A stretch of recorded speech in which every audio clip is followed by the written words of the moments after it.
Assalamualaikum warahmatullahi wabarakatuh.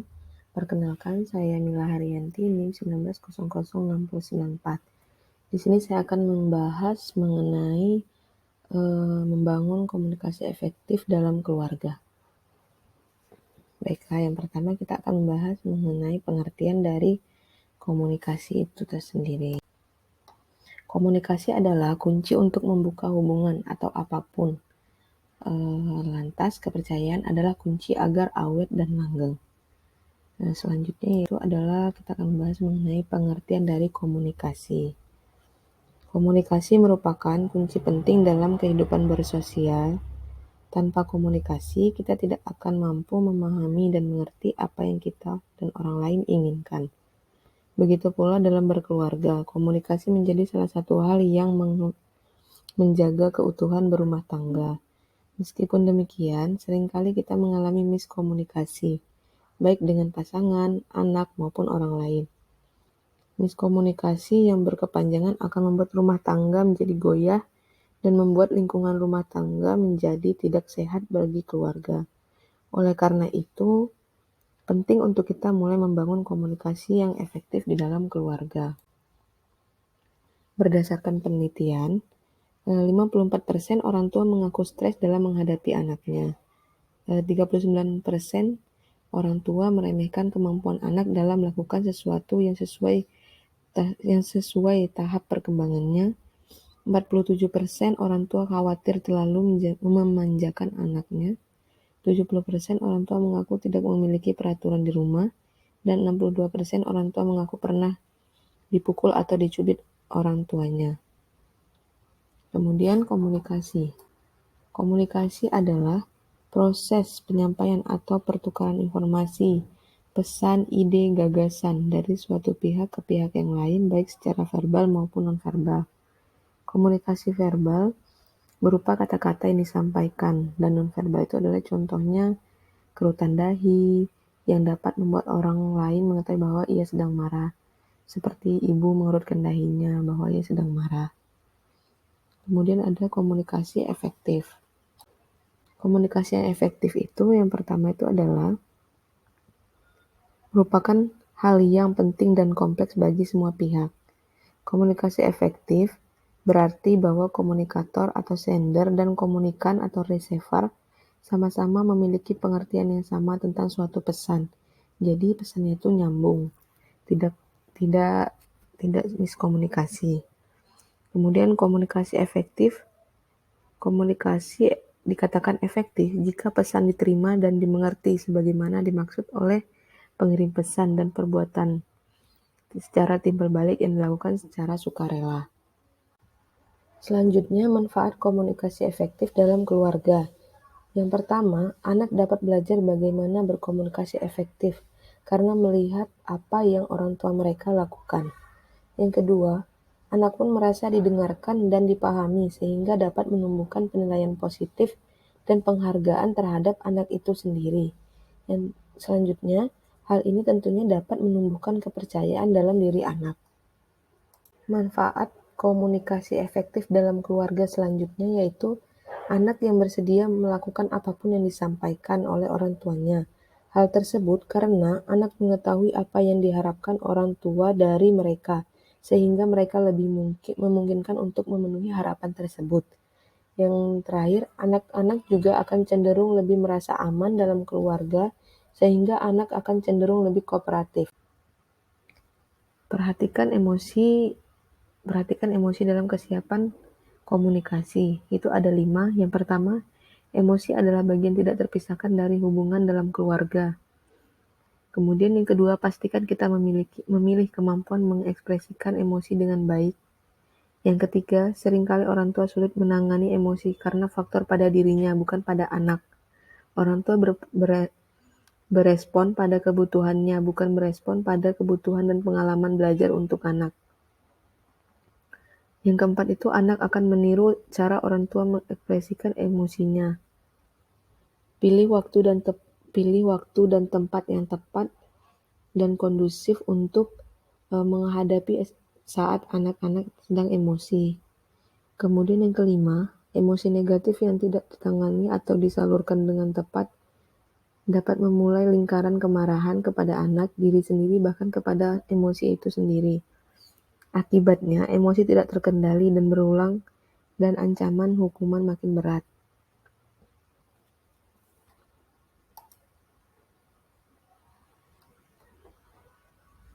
Selanjutnya, komunikasi efektif dengan anak itu ada 5. Yang pertama itu mendengarkan, kemudian tidak berasumsi.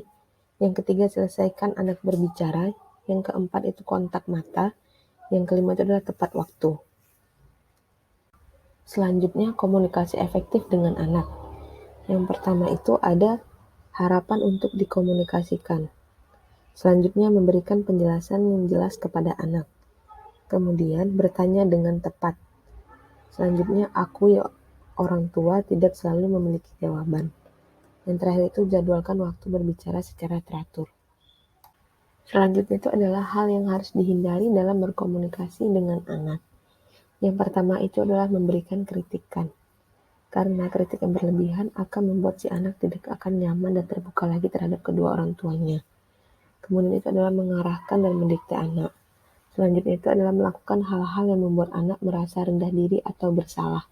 Di sini ada beberapa kiat-kiat membangun komunikasi yang efektif saat anak sedang marah. Yang pertama, dengarkan dengan penuh perhatian dan seluruh tubuh. Lakukan kontak mata dan sentuh anak dengan lembut. Yang kedua itu berikan tanggapan dalam satu kata, bukan nasihat panjang, agar anak bebas berekspresi. Contohnya seperti, oh begitu, atau Yang ketiga itu ada berikan nama perasaan yang dialami anak. Contohnya seperti, aku tahu rasanya kayak ada gunung meletus di dada kamu. Selanjutnya itu ada yang keempat, sebut tingkah laku anak, lalu kaitkan dengan emosinya.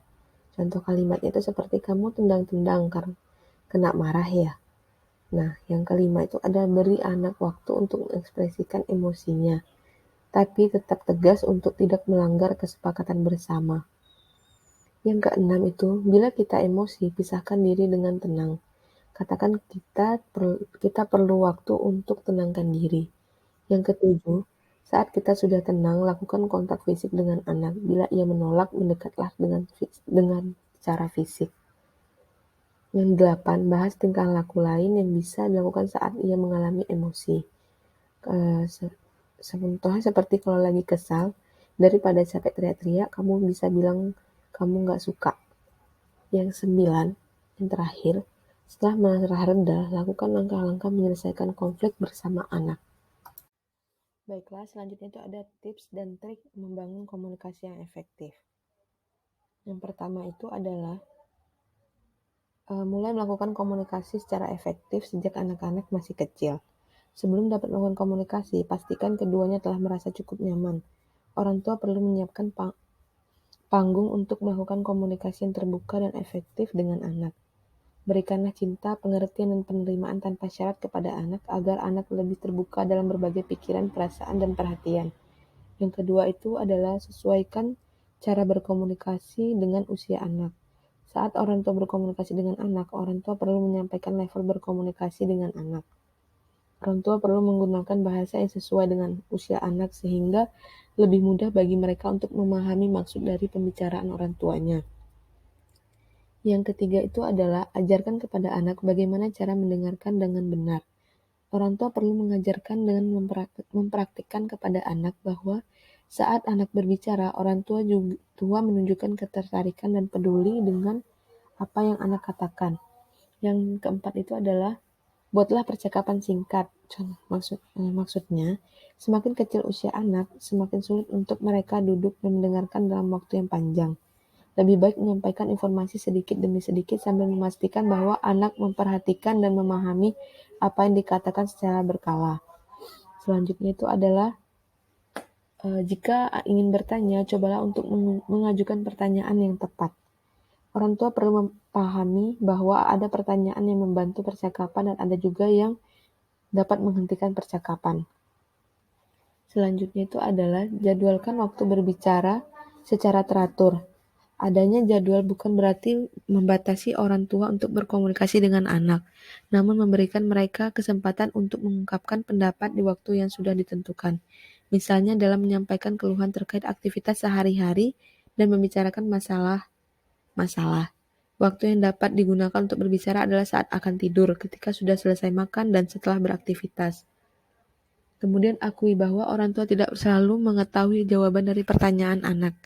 Pada saat anak mengajukan pertanyaan yang tidak bisa dijawab orang tua perlu mengakui hal tersebut kepada anak.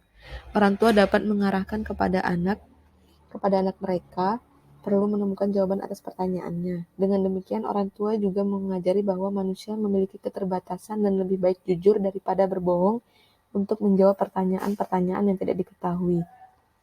Dan yang terakhir itu adalah memberikan penjelasan secara lengkap atas pertanyaan anak.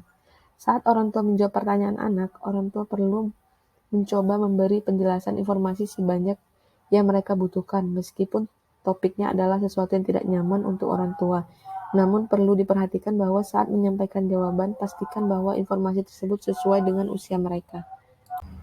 Baiklah, di sini ada 5 cara yang baik kritik anak. Kritik menjadi pengalaman belajar yang efektif bila disampaikan dengan cara yang tepat pada anak. Disiplin positif mendukung kritik yang berdampak positif. Nah, yang pertama itu adalah sampaikan spesifik kesalahannya, bukan pada pribadi anak. Yang kedua itu adalah dengarkan dan terima perasaan anak. Yang ketiga, gunakan seandainya atau ibu berharap atau untuk menunjukkan efek positif. Kemudian itu ada fokus pada perilaku dan situasi yang bisa diubah, bukan kesalahan. Yang terakhir, bantu anak memahami kesalahan yang harus diakui, bukan dihindari. Bisa diperbaiki, bukan menetap. Berguna untuk belajar, bukan merugikan. Baiklah, sekian materi yang dapat kita bahas saat ini. Kurang lebihnya saya mohon maaf. Wassalamualaikum warahmatullahi wabarakatuh. Terima kasih.